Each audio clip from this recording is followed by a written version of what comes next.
എനിക്കിന്ന് എന്റെ കയ്യിൽ ഒന്നും ഇല്ല. എന്റെ കമ്പിലും എന്റെ ബാങ്കിൽ എന്റെ പേര് ബാങ്കിലെ പൈസയൊക്കെ അടയ്ക്കാനുണ്ട്. അപ്പൊ അതല്ല ഇപ്പൊ എനിക്ക് 10 ലക്ഷം 20 ലക്ഷം കൊടുത്ത് തരാമെന്ന് ആരും പറഞ്ഞിട്ടില്ല. ഇല്ല, ഒരു വാഗ്ദാനങ്ങളും ഇല്ല. ഒരു വാഗ്ദാനവും ഇല്ലാതെ ചുമ്മാ അവരുടെ വണ്ടിയെ കയറി അവർ ബാങ്കിന്റെ ഒക്കെ അതിന്റെ എല്ലാത്തിന്റെയും കൂടെ നിന്ന് നമുക്ക് എല്ലാം അന്വേഷിക്കാമെന്നുള്ള ഒരു വാഗ്ദാനം. ചെറിയൊരു വാക്കിന് ചേച്ചി പോകേണ്ട കാര്യമില്ല. അപ്പൊ എന്താന്ന് പറയട്ടെ, ആ ഒരു ചെറിയൊരു വാക്ക് പോലും വന്നില്ലല്ലോ ബാക്കി ഭാഗത്തു നിന്നാണ് ഞാൻ ചോദിക്കുന്നത്. ചെറിയ വാക്ക് പോലും ഇത്രയും വർഷങ്ങളായിട്ട് ചേച്ചിയുടെ കൂടെ പാർട്ടിയാണോ? ഇന്നലെ ഒരു വാക്ക് പറഞ്ഞാണ് അവരെ കൂടെയാണ് നിൽക്കണ്ടേ? ഇത്രയും വർഷം കൊണ്ട് ഒരു നിമിഷം നിമിഷത്തേക്ക് മാറണ്ടല്ലോ.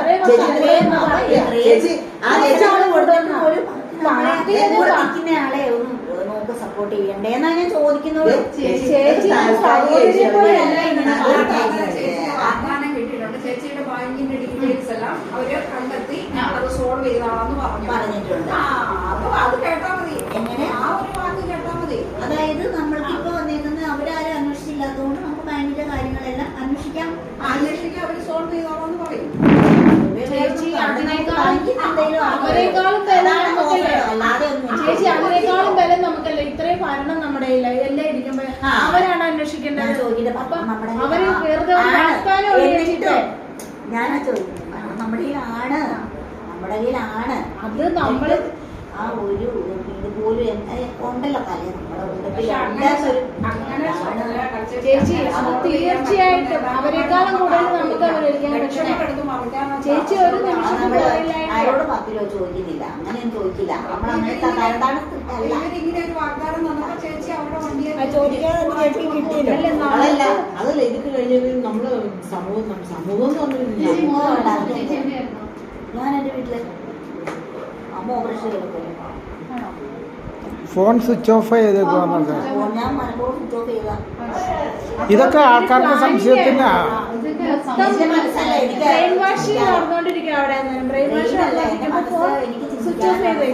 അപ്പൊ ഇവിടുന്ന് ഒരു കോള് വരരുത്. അത്ര ചേച്ചി ഒരു നിമിഷം ഈ ഒരു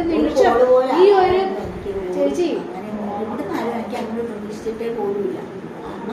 ചേച്ചി ഇന്നൊരു അവിശ്വാസ പ്രമേയത്തിന്റെ പേരിൽ ഒരാൾ അവർക്ക് വേണം. അതിന് വേണ്ടിയിട്ട് മാത്രം ചേച്ചി പ്രവർത്തിക്കില്ല. അല്ലാണ്ട് ചേച്ചിയോട് ആത്മാർത്ഥതയോ എനിക്ക് ചേച്ചിയെ വിലക്കെടുക്കുകയോ ചെയ്തേ ഒന്നുമല്ല.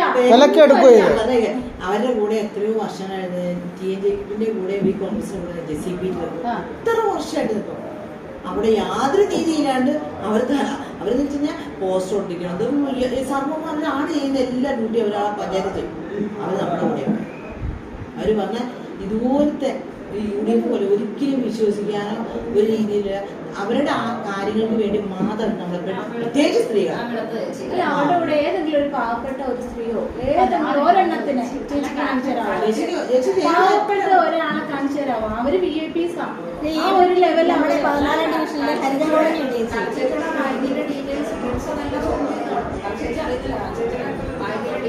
ഇലക്ഷൻ ടൈമിൽ എത്ര പേരുടെ പ്രിൻസ് ക്ലിയർ ചെയ്തെന്നറിയാമോ? പ്രഭയെ തോപ്പിക്കാൻ വേണ്ടിയിട്ട്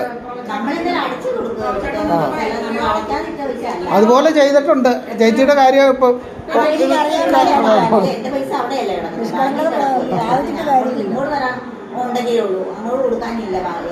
അത് ഇന്നത്തെ കാര്യമില്ല. ഈ പറഞ്ഞ കാര്യങ്ങളിൽ പൈസ ശരിക്കും പറഞ്ഞാല് നമ്മുടെ പൈസ ബാങ്കിന്റെ പണ്ടേക്ക് സെറ്റിൽമെന്റ് ഒക്കെ ചെയ്യുമ്പോൾ അവർക്ക് എന്തെങ്കിലും നമ്മുടെ കൂടെ ചെയ്ത് തരാമായിരുന്നു.